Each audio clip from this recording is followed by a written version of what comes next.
I'm expecting the Secretary-General, because I can see him right now, so I think we'll turn and listen to what he has to say. Very good morning, all of you. Good morning. The Secretary-General will deliver some remarks. We will not take questions. I welcome the announcement last night of an agreement to secure a ceasefire and hostage release in Gaza, based on the proposal put forward by President Donald J. Trump. And I commend the diplomatic efforts of the United States, Qatar, Egypt, and Turkey in brokering the desperately needed breakthrough. We have all waited far too long for this moment. Now we must make it truly count. I urge all parties to fully abide by the terms of the agreement and to fully embrace the opportunities it presents. All hostages must be released in a dignified manner. A permanent ceasefire must be secured. The bloodshed must stop once and for all. And the United Nations will provide its full support. We and our partners are preparing to move now.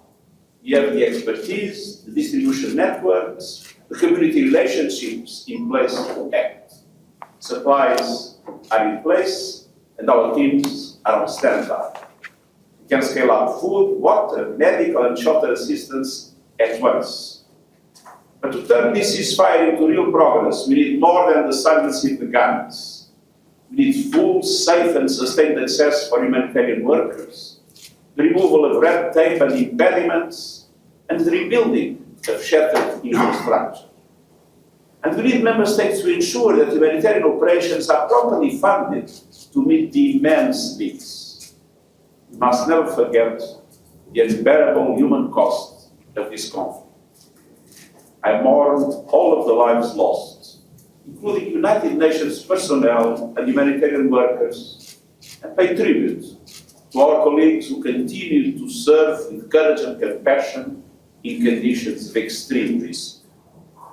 For Israelis and Palestinians alike, this deal offers a glimmer of relief.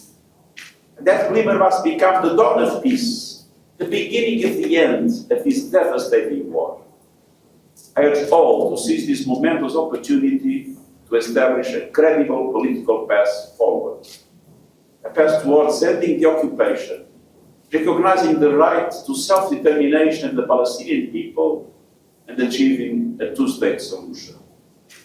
A path to a just and lasting peace between Israelis and Palestinians, and to wider peace and security in the Middle East.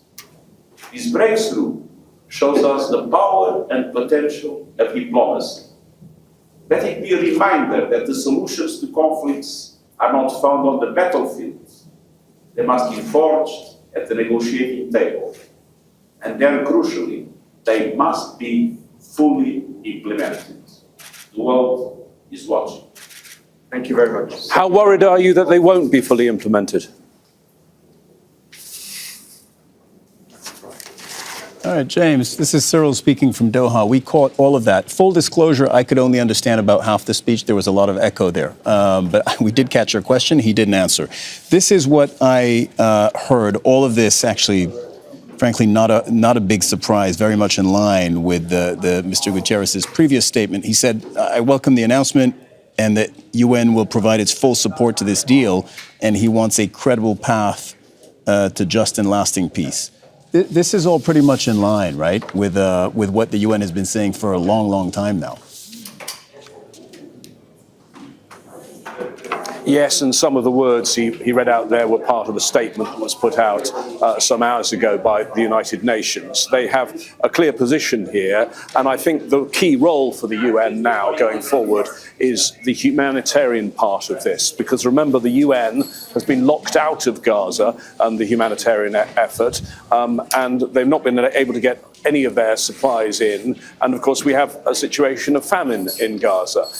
The American administration had for many months been backing the Gaza Humanitarian Foundation, who when they carried out their work there, were surrounded by mercenaries and Israeli security forces. And many times those aid delivery efforts turned into massacres. Well, the UN wants to get back and wants to get involved. I think the UN is pleased by the fact that the 20-point Trump plan puts the UN in place. It puts the UN and the Red Crescent as the delivery methods for aid going forward, and not that controversial Gaza Humanitarian Foundation. That has not been mentioned at all in the 20-point plan. But there will be problems, I think, even with the early delivery of aid by the UN, because we know in the past Israel has wanted to inspect every single truck. It's caused all sorts of problems for aid coming in and for aid workers not granting their visas. I think they'll be looking, the UN, to see whether that has changed. So that's priority number one, the humanitarian aid.